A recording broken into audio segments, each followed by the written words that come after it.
At tayo pinadako sa ating life testimony. Amen. Alam ko, ang bawat isa ay mayroong pagpapala ng galang sa ating Diyos. Amen? Amen! Ngayon po tumakbo dito sa harapan para po excited ang bawat isa. Amen. Pangunahan ko na po habang, ayan, si Sister Margie. Inunahan ako ni Sister Margie. Palakpakan natin ang Diyos! Hallelujah. Magandang tanghali po sa ating lahat. Gusto ko lang pong itaas ang pinakamataas na papuri at pasasalamat sa ating Panginoon, sa Yahweh El Shaddai. Nagbalik na naman ako sa mga thank you, Lord. Gusto ko lang pong magpasalamat una sa employer ko po. Na-experience ko pong mag-travel sa Portugal for 1 month dahil sa biyaya at kaloob ni Lord sa akin. Pinagpapasalamat ko po yun dahil isang experience kahit pagod at hirap ka, masaya dahil narating mo yung Europe eh.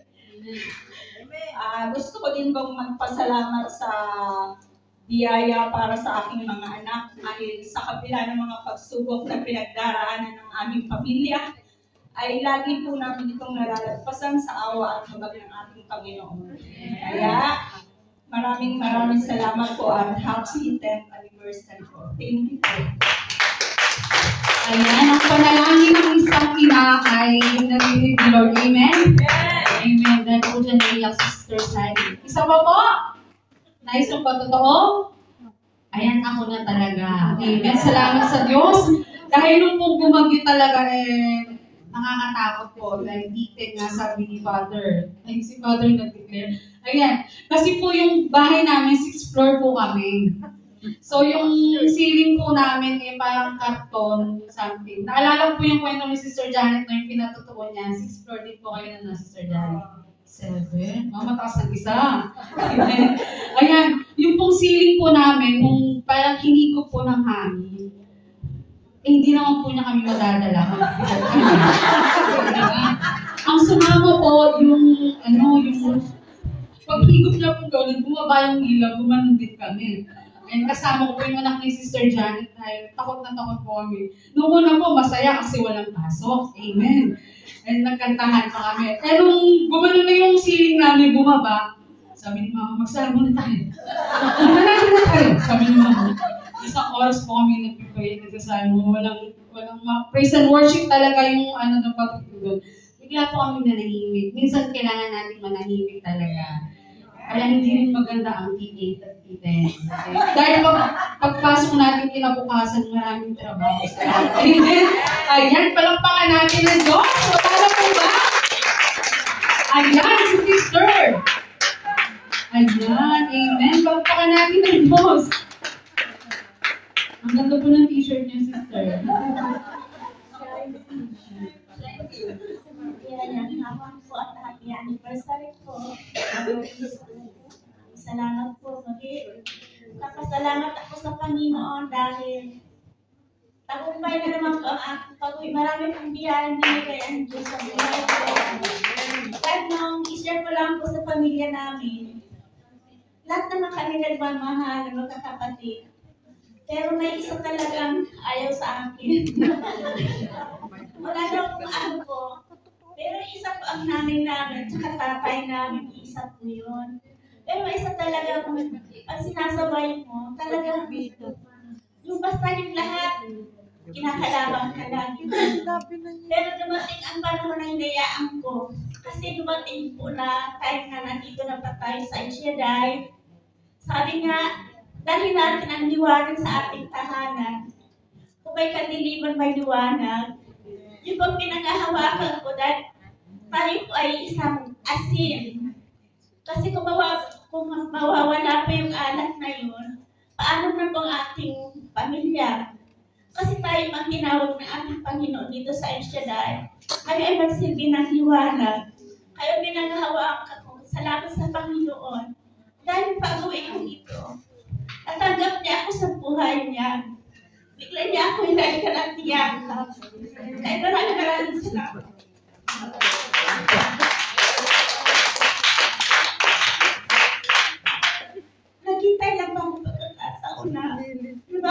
sa akin. Pinakita ko talaga na isa akong lingkod ng Diyos. Isa akong outreach ministry dahil ayaw ko masayang yung paglilingkod ko sa Panginoon. Na maging silbi akong liwanag sa aking mga kapatid. Lalo na wala ng mga magulang. Hindi po ako nabigo. Ay maraming salamat po. Ang ginawa ko lang po maging tahimik yung buhay ko. Hinayaan ko siya lumapit sa akin. At hindi naman ako nagmamakaawa na mahalin ako ng kapatid ko. Dahil may sarili tayong desisyon. May Panginoon na tayo sa ating mga puso. Kaya ako po nakakalaman dapat ko gawin sa kapatid ko. Maraming salamat dahil talagang tagumpay ang pag-uwi ko, maraming biyaya. Binilhan niya po ako ng damit. Ang mula, hindi pa ako pumunta sa bahay nila. Pero mula ngayon, sabi niya sa akin, mula ngayon, lagi ako magsusuporta sa iyo, ate. Ay maraming salamat po. Lagi na siya lumalapit sa akin. Ay maraming salamat po. Dahil yung respeto niya po, natanggap po bilang isang kapatid, bilang ate. And thank you, Lord. Tayo po'y magmakalan, amen? Amen. At tayo po'y magtuloy-tuloy na. Ayan, tayo na po'y dadako sa presentation ng Weekdays Prayer Group. Ayan. Presentation po ng Weekdays Prayer Group. Ayan, palakpakan natin ng Diyos. Amen.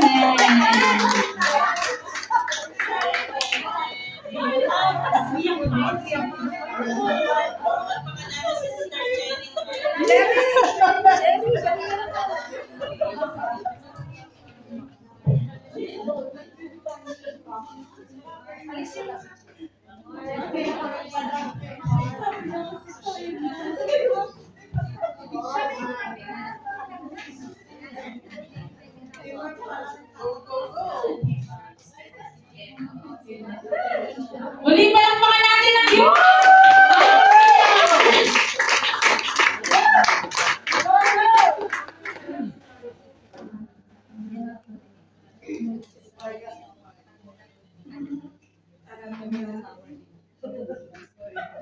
Ayan, mga 3 oras daw po ang intro.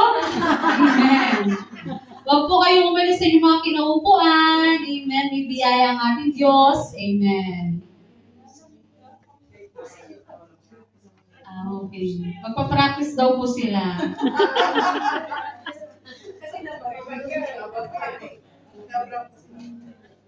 Wala ba? Ayan, praise the Lord. Habang inaantay po ang sound, amen. Muli, gusto kong batiin ang bawat isa ng happy 10th anniversary. Amen? Amen. Thank you, isang dekadang pagmamahal ng ating Diyos. Amen? Amen. Sa isang dekada, may mga nag-absent po ba? Umuwi ng Pinas at bumalik ulit. Amen. Habang inaayos po ang ating system. Ayan. Praise the Lord.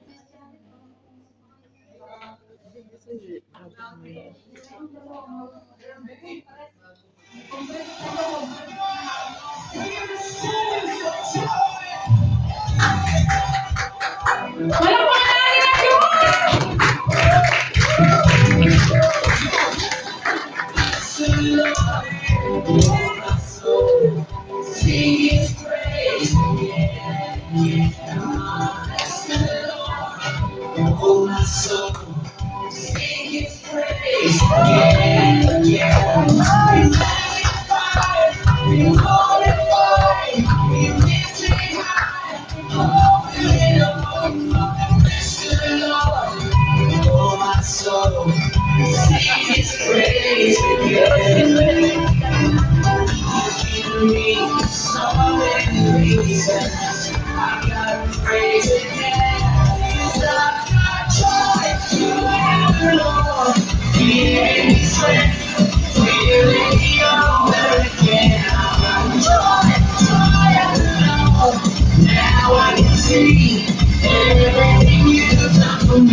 Now I can see everything you've done for me.